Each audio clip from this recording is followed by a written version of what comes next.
Week 1 is all about fair owl knitting, and this is where you're going to use different colours to create a pattern in your knitting. You can either follow the written instructions that are given in the pattern, or you can follow the chart, or you can mix and match between the two.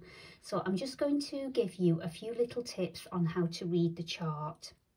So each square on the chart represents one knitted stitch. The odd numbered rows are the knit stitches, and they are read from right to left, and the even numbered rows are the purl stitches, and they are read from left to right. The colours on the chart represent your yarn colours, so you can see here that the grey is yarn A, the dark colour is yarn B, the two greens are yarn C and D, and then the red is yarn E. So whatever colour pack you're using, or whether you're using your own colours, you'll be able to see from the chart key which colour of yarn you should be using. And all as you do then is you knit the stitch in the colour that the chart tells you to knit. So for example, if we look at row 19, we have 2 stitches in yarn E, 2 stitches in yarn A, 2 stitches in yarn E, 1 in A, 2 in E, 2 in A, and then 1 in E. And you can see that there are 2 blue lines on the chart, and these lines show you where the pattern repeat is, and these are stitches 1 to 12 on the chart. And what you do is you start knitting with the first stitch, you'll knit to the 12th stitch, and then you go all the way back to the first stitch again, and you just keep repeating this pattern repeat over and over. And then at the end of the row you should have 1 stitch remaining, which is this 13th stitch. You only knit that at the end of the row, but then on the next row, which is the purl row, you're starting to read the chart from left to right. You knit that stitch first, and once that's done, then you start the pattern repeat. So you'll knit the 12 stitches over and over again, and when you get to the end of the purl side row, you'll be at the end of the pattern repeat. So that's a little bit of help with the chart, and now I'm going to give you some tips on how to keep your fair owl knitting nice and neat. My first tip is to wind the yarn into these smaller balls. These are about 5 to 10 grams of yarn, and they're much lighter than the 100-gram balls, and also they roll around much more freely when you try to pull the yarn from them. That means that when you're knitting and you want to free up a little bit of yarn, it's not going to cause any pulling against your tension, and so that's going to help your stitches to stay nice and neat throughout. So wind off the yarn for your colour work knitting into these smaller balls, just 5 or 10 grams at a time, as I said, so then you will be able to manage them much more easily, and if they become tangled up, you'll more easily be able to untangle them. My second tip is what to do at the end of your rows, because what you'll find with your colour work is that one of the colours will finish a little bit further in towards the end of the row, and then the other colour, whichever colour is the end stitch, obviously that yarn's going to be at the end of the row. So if you just started purling now and then picked up this yarn D, when you reach it, you're going to end up with a little hole and with your stitches leaning a little bit one way or the other, and you want to try and keep your stitches as neat as possible.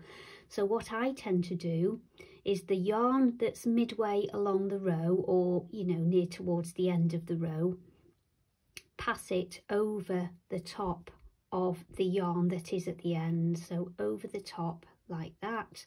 So in effect you're crossing the yarns over themselves.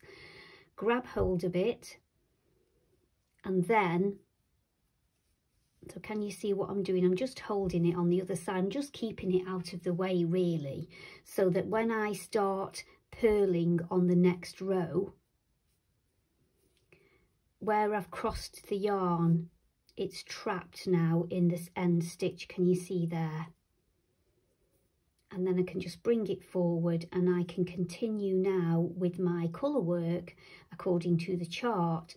But this yarn has travelled to the end of the row, and that's what you want to achieve. Never leave your colours halfway along the row or part way along the row. So I'll just show you that again. Just cross the yarn that isn't at the end over the other yarn, and then you can start knitting or purling according to the pattern. My next tip is about joining in a new colour when you've already got 2 colours on your needles, but you need to change one of those colours to follow the pattern on the next row. So I never knot my yarn, so I wouldn't tie the new colour around an old colour, because then you have a knot in your knitting, and it means that if there are any loose stitches, they're going to stay loose. You're not going to be able to pull them tight. So what I tend to do is I just take the yarn that's at the end of the row, so the yarn that's coming out of the stitch at the very end of the row, and then I take the yarn that I'm going to join and pass the end underneath and over. So we've just twisted them, can you see, just under and over like that. And then if you just grab the end with your fingers and just pull that twist of yarn so it's sitting at the top of your needle. So there isn't a knot, there's just a little twist of yarn. Okay, so that's what we're going to do. And then what we're going to do then is we're just going to start following the pattern. And I am on row 20, so I need to purl 1 with my new colour. Don't worry if the stitches seem a little bit loose at this point, we will tighten them up later. But do make sure that you can just tease out a little bit of yarn there so that we've got enough yarn to weave the ends in. Can you see I've pulled that quite a bit there? So we've got 1 in yarn E, and then we've got 4 in yarn A. So then I'm going to purl 4 in yarn A,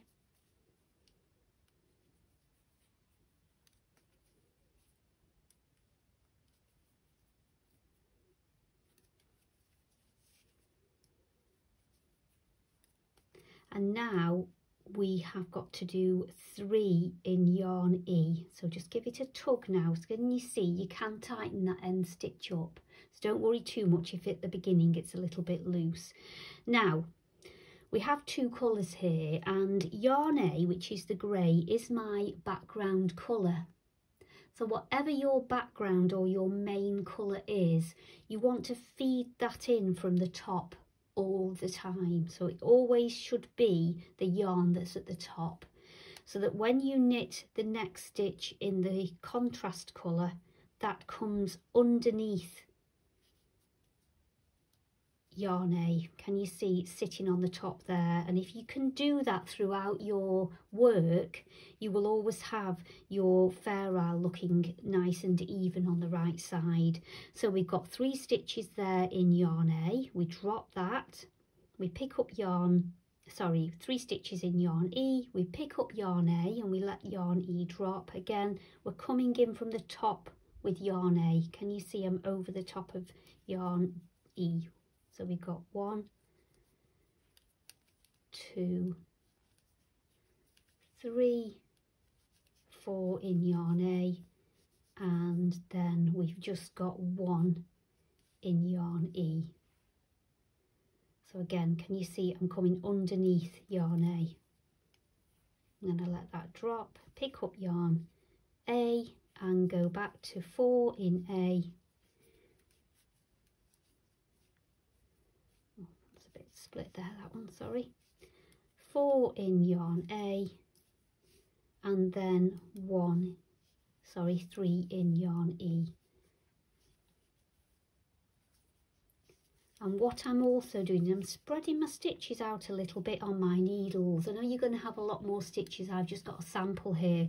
But what you want is when your stitches are spread out, that these strands of yarn sit nice and flat. You don't want them to be pulling, because when you block it out, you are going to be at that sort of stretch level there. So you don't want it to be pulling in, because it's going to affect your tension. You want all of these to try and remain the same length. So just to recap, we twisted the yarn at the beginning, so just rewind if you're not sure how I did that. And can you see how it's nice and neat, and we didn't need a knot? Then we kept all of our strands nice and even by not pulling too tight, and also we fed the yarn A from the top, that always sits on the top, and yarn E was sitting, or the contrast colour was sitting underneath and being fed in from the bottom. And if you do that all the way along, you will get nice and even stitches and nice straight edges as well.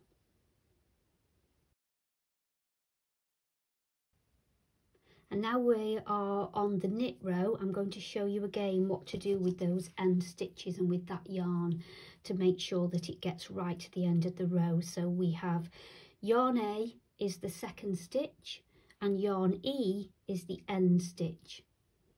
So we're going to bring yarn A forward and over yarn E, so that when I start knitting with yarn E, my yarn A is trapped in that end stitch. And then when we're ready to use yarn A, we can just get everything in the right position so that yarn A feeds in from the top and not from underneath. Can you see the difference there? I'm going over the top. So this is my main colour, it's at the top. And we need to knit 2 in yarn A, and then 2 feeding it in from the bottom, from underneath. And the way that you hold your yarns when you are knitting Fair Isle is entirely up to you. So I tend to position my yarn, so this yarn is my top yarn, I'm feeding that in from the top, that's my main background colour, and then the other yarn, the contrast yarn, is at the bottom, so that kind of goes on my finger. And what I do is I throw that yarn, so we've got 3 stitches with the pink, and then when I need to switch to my main yarn, I kind of pick it up. Can you see what I'm doing there? I'm picking it up in between my finger and my thumb. I'm still holding the other yarn as well,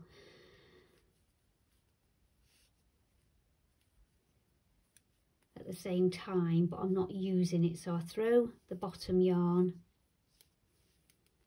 and I lift and carry the top yarn. Throw the bottom yarn.